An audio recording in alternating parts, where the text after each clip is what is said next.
এদিকে BNP chairperson Khaleda জিয়ার চিকিৎসা সহায়তায় চীনের 4 সদস্যের বিশেষজ্ঞ চিকিৎসক দলও ঢাকায় এসেছে। চিকিৎসকরা হলেন চি জিয়ানফান, ইয়ান ঝি, ঝং ইউহি এবং ব্যাক হংকো। বুধবার রাত 10টা 10 মিনিটে এই চিকিৎসক দল এভারকেয়ার হাসপাতালে পৌঁছায়। লন্ডন থেকে চিকিৎসক দল এরই মধ্যে এভারকেয়ার হাসপাতালে খালেদা জিয়ার জন্য গঠিত মেডিকেল বোর্ডের চিকিৎসকদের সাথে বৈঠক করেছেন। এই মেডিকেল বোর্ডের সাথে যুক্ত হলেন যুক্তরাজ্য ও চীনের বিশেষজ্ঞ চিকিৎসকরা। লন্ডন থেকে দলের ভারপ্রাপ্ত চেয়ারম্যান তারেক রহমান সার্বক্ষণিক চিকিৎসকদের সাথে যোগাযোগ সমন্বয় করছেন। আসিফ, বেগম খালেদা জিয়ার শারীরিক অবস্থা মূলত স্থিতিশীল রয়েছে। আর গতকাল যেই 10টা 10 মিনিটে চীনের যেই চিকিৎসকদের একটা বিশেষজ্ঞ দল এভারকেয়ার হাসপাতালে এসেছে এবং একই সাথে যুক্তরাজ্য সহ এবং যুক্তরাষ্ট্রের এছাড়া চীনের বিশেষজ্ঞ দলও কিন্তু এভারকেয়ার হাসপাতালে এসেছে।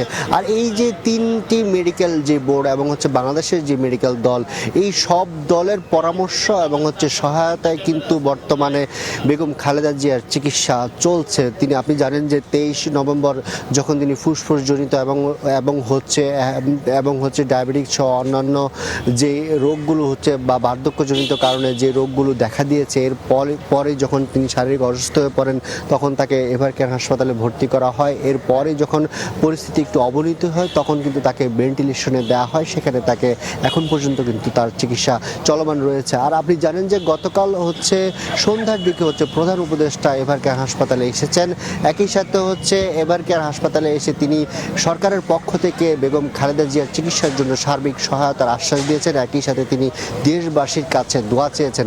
আর আজকে মূলত বেগম খালেদা জিয়ার চিকিৎসা সংক্রান্ত যে তথ্য সেটি যে আজ দুপুরে হয়তো ডক্টর AJM জাহিদ তিনি সংবাদ সম্মেলন করবেন, বা যেহেতু গতকাল সংবাদ সম্মেলন হয়নি, আজ সম্ভাবনা রয়েছে সংবাদ সম্মেলন করে তার শারীরিক তথ্য জানানোর একটি বিষয় থেকে যায়। আর এছাড়া বেগম খালেদা জিয়ার যে কোনো পরিস্থিতিতে যেহেতু তাকে অতি গুরুত্বপূর্ণ ব্যক্তি হিসেবে ঘোষণা করা হয়েছে রাষ্ট্রের পক্ষ থেকে, তাকে সরকারি এবং যে কোনো সুবিধা দিতে এখানে দুপুর 12টায় একটি পরীক্ষামূলক হেলিকপ্টারের মহড়া অনুষ্ঠিত হবে। 2টি হেলিকপ্টারের মহড়া অনুষ্ঠিত হবে যাতে কোনো ধরনের ঝুঁকি ছাড়া যে কোনো সময় যে কোনো সিদ্ধান্ত নেওয়া যেতে পারে। এই ছিল এভারকেয়ার হাসপাতাল থেকে আমার কাছে সবশেষ।